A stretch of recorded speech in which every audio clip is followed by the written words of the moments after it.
ፍየሎችን በአጭር ጊዜ ውጤታማ ለማድረግ እንዴት መስራት አለብን? በምን መልኩ መስራት አለብን? የምንመርጣቸው ፍየሎች ከየት አካባቢ ነው ማምጣት ያለብን የሚሉ ብዙ ደንበኞች አሉ። እነዚህም ፍየሎች ዛሬ ያመጣናቸው ከአርባ ምንጭ አካባቢ። የአርባ ምንጭ ፍየሎች እንደምታዩቸው አነስ ያሉ ናቸው፣ ጠቦት ናቸው። ስጋቸው በጣም ለስላሳ ነው። እንደምታዩቸው የተለያየ ከለር አላቸው። ከለራቸው ራሱ ስጋን በደንብ ለመሳብና ተመራጭ እንዲሆኑ ያደርጋቸዋል።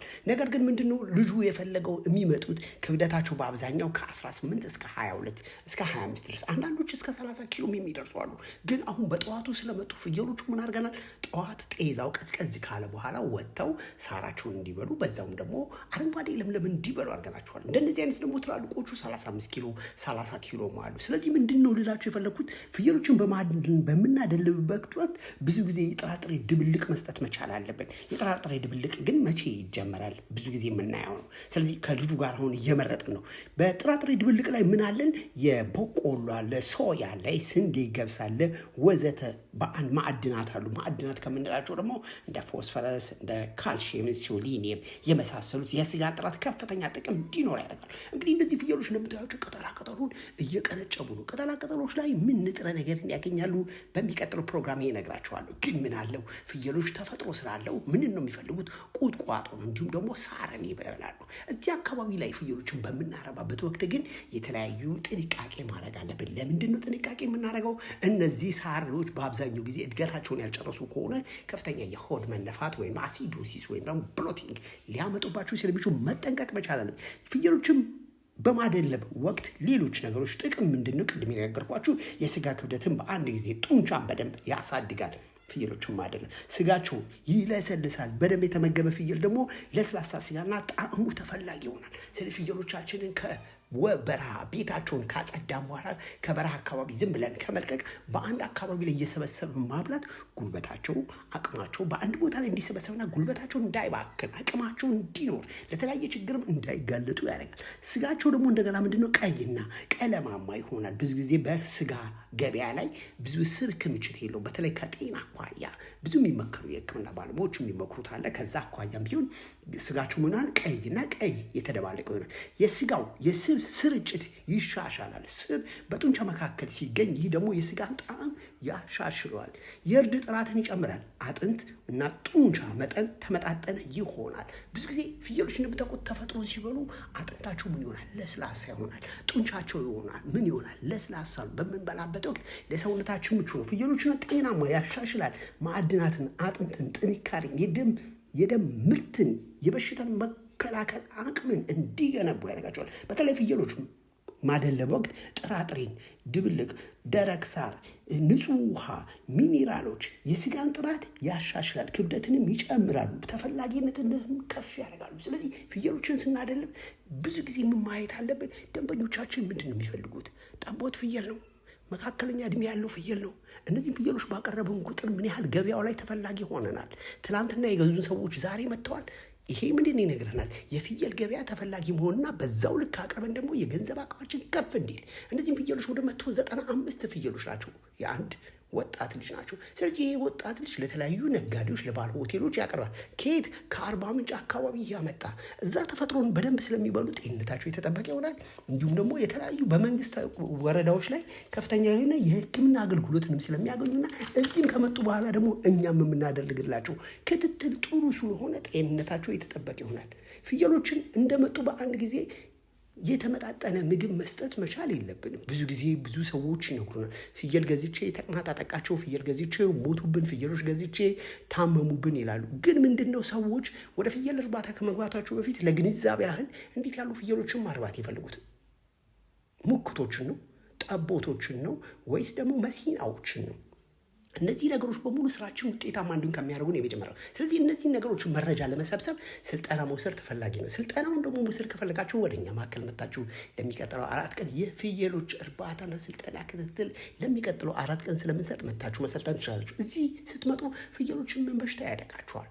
የሚያጠቃቸው በሽታዎች በአብዛኛው ጊዜ ጃውንዲስ ሲሆን ለምን ሊመጣ ቻለ? ሲስቲክ ሰርከስ ኦቪስ ነው? ለምን ሊያጠቃቸው? ቴኒኩሊስ ነው? ለምን ሊመጣ ቻለ? አንትራክስ ነው? በምን ሊመጣ? ፓስቸሮሲስ ነው? ለምን ሊመጣ? እነዚህን ሁሉ በሽታዎች ለመከላከል ምን ማድረግ አለብን? ሕክምና መስጠት። ይህን ሕክምና እውቀት ደግሞ ማግኘት የምችሉት ወደኛ ማዕከል ስትመጡ ነው። ፍየሎችን ከየት አካባቢ ማርባት አለብኝ? ፍየሎቼ ከመታመማቸው በፊት ምን አይነት ጥንቃቄ ማድረግ አለብኝ? የቤት አሰራሪ ምን ላይ መሰረት ያደረገ ነው? ፍየሎች ጠቦት እድሜያቸው ላይ የመተንፈሻ ችግር ያጠቃቸዋል። እነዚህ የመተንፈሻ ችግሮች እንዳያጠቃዋቸው ምን አይነት እንክብካቤ ማድረግ መቻል አለብን? ይዋቸው እስቲ እዚህ ቁጥቋጦ ላይ ዛፍ ላይ እየተንጠራሩ ይበላሉ። ስለዚህ ፍየሎችን ስናረባ አካባቢያችን ላይ ለቁጥቋጦ የተመቹ ዛፎች ቁጥቋጦች ሊኖሩን ይገባሉ። አለበለዚያ ግን በቤት ውስጥ አስቀምጠናቸው አፍነናቸው የምናኖራቸው ከሆነ ሰውነታቸው ምን ይሆናል? ይቀንሳል። ስለዚህ ፍየሎች ያናረባ ቁጥቋጦ፣ ዛፍ፣ የተለያዩ ቅጠላቅጠሎች ያሉበት አካባቢ ላይ ቀርበን በደንብ ማብላት በደንብ ማጠጣት አለ። ይህን ስንሰራ ነው የፍየሎች እርባታ ስራችን ውጤታማ የሚሆነው ተፈላጊ የምንሆነው። እንዲሁም ደግሞ ያወጣናቸው 195 ፍየሎችን ገዝተን በጣም ከፍተኛ ብር ነው። ይሄ ወደ 2 ሚሊዮን የሚደርስ ብርን በቀላሉ አንመልሰውም። ይህን 2 ሚሊዮን ብርን 2 ሚሊዮን ጨምረን 4 ሚሊዮን ትርፍ እንድናገኝ ምን ማድረግ አለብን? ስናበላቸው አንድ አካባቢ መሰብሰብ አለብን። የትኛው ፍየል ነው ምግብ የማይበላው? የትኛው ፍየል ነው ተቅማጥ የያዘው? የትኛው ፍየል ነው ሆዱን ያልተመቸው ተቅማጥ የያዘው እያነከሰ ያለ አይኑ ያበጠ የተጎዳ የቆሰለ አለ? በምን ምክንያት ሊቆስል ቻለ? ስለዚህ እዚህ አካባቢ ላይ አድርገን የፀሐይ ብርሃን እንዲያገኙ ማድረግ አለብን። በፍየሎች እርባታ ላይ የፀሐይ ብርሃን እጅግ በጣም አስፈላጊ ነው። በፀሐይ ብርሃን ምን አለ? ቫይታሚን ዲ አለ። የተለያዩ ቫይታሚኖችን ከተፈጥሮ ላይ ይወስዳሉ። ፍየሎች ቀኑን በሙሉ ፀሐይን ቢቃቁ ሰውነታቸው ይፈልገዋል፣ አጥንታቸው ይፈልገዋል፣ ስጋቸው ይፈልገዋል፣ ተፈጥሯቸው ይፈልገዋል። በሽታን የመከላከል አቅማቸውን ከፀሐይ ብርሃን ያገኛሉ። ቫይታሚን ዲ፣ ሌሎችም ንጥረ ነገሮችን ከፀሐይ ያገኛሉ። ስለዚህ የምግብ ውህደታቸው እንዲሻሻል፣ ያተነፋፈስ ስርዓታቸው ጥሩ እንዲመጣ፣ እንዲሁም ደግሞ በሽታን የመከላከል አቅማቸው በጣም የተሻለ እንዲሆኑልን የፀሐይ ብርሃን አስፈላጊ ነው። ግን የፀሐይ ብርሃን በየትኛው ሰዓት ከየት አካባቢ የመጡ ፍየሎች ናቸው የፀሐይ ብርሃንን የሚፈልጉት? ይሄ የፀሐይ ብርሃን ደግሞ ምን ጥቅም ለነሱ ይሰጣቸዋል? በተለይ በዚህ ሰዓት ደግሞ ያሉ ቁንጫ፣ መዥገር፣ ገላቸው ላይ በተለይ ኤክስተርናል ፓራሳይት የሰውነት ውጭ ያሉ ፓራሳይቶች እንዳይጎዷቸው ምን ማድረግ አለብን? ጸረ ተህዋሲያን መድኃኒትን መስጠት አለብን። የትላትል መድኃኒቶችን መስጠት አለብን። ግን የትላትል መድኃኒቶችን በምንሰጥበት ወቅት ጉበታቸው ጤነኛ እንዲሆን ምን መስጠት አለብኝ? ኩላሊታቸው ጤነኛ እንዲሆን ምን መስጠት አለብኝ? አንጀታቸው ጤነኛ እንዲሆን ምን መስጠት አለብኝ? ወይም ደግሞ ሌሎችን ፓራሳይቶች ሳምባ ላይ ሲስት ሰርከስ ቴኒኮሊስ ይኖራሉ። ሲስት ሰርከስ ኦቪስ ይሆናል። መዓት አስካሪስ ይኖራል። መዓት ፓራሳይቶች አሉ። እነዚህም ፓራሳይቶች በአቅራቢያችን ባለ በእንስሳት ሐኪሞች እርዳታ ክትትል ካልተደረገ ፋርማችን ውጤታማ አይሆንም። ስለዚህ ስናደልብ ምን ይኖራል? የምግብ ብክለት ይገጥመናል። ስናደልብ ምን ይገጥመናል? የውሃ ብክለት ይገጥመናል። ስናደልብ ወረርሽኝ በሽታዎች ይመጣሉ። እነዚህን ወረርሽኝ በሽታዎችን መከላከል የምንችለው በአቅራቢያችን ባሉ በእንስሳት ሕክምና ባለሙያዎች እርዳታና ክትትል ነው። ስለዚህ ሁልጊዜ ባለሙያ ማዳመጥ። ከዛ በተጨማሪ የምናበላቸው መኖዎችን በደንብ ማየት። መኖ ላይ ምን አለ? ሞይስቸር አለው፣ ፒኤች አለው፣ ካሎሪን አለው፣ ቫይታሚን አለው፣ ካርቦሃይድሬት አለው፣ ፕሮቲን አለው። እነዚህ ነገሮች ማወቅ አለብን። ፍየሎቻችን በአንድ ጊዜ እንዲደልቡ ሁል ጊዜ ምን መስጠት አለብን? የተመጣጠነ ምግብ መስጠት መቻል አለብን። ግን የተመጣጠነ ምግብ ምን ማለት ነው? ሆዳቸው እስኪቆዘር ማብላት ያለብን፣ ትንሽ ትንሽ ማብላት ያለብን። ደረቅ ሳር ለምንድን ነው የሚጠቅማቸው? በጠዋቱ ፕሮግራም ላይ ፍየሎቻችንን አውጥተን ማብላት አለብን። ብናወጣቸው ምን ችግር ይገጥመናል? እነዚህና ሌሎችን ነገሮች ለማወቅ ከፈለጋችሁ ታች ባለ ስልክ በኩል ደውሉልኝ። የፍየሎች እርባታ እጅግ በጣም ብዙ ወጣቶች በስራው ላይ እየገቡ ነው። አሁንም ደግሞ ይህንን ወጣት በቅርቡ ይዤላችሁ ቀርባለሁ። ነገር ግን ፍየሎች እርባታን በምንገዛበት ወቅት ከየት አካባቢ ነው መግዛት ያለብን? የየት አካባቢ ፍየሎች ናቸው ስጋቸው ጣፋጭ?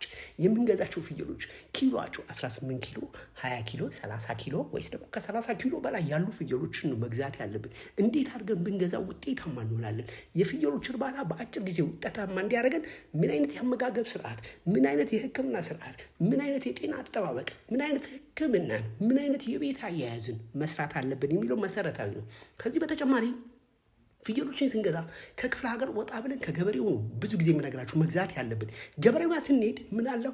አንደኛ ራቅ ስላለ በሽታ በብዛት ተጠቂ አይደሉም። ሁለተኛ ዋጋው ተመጣጣኝ ነው።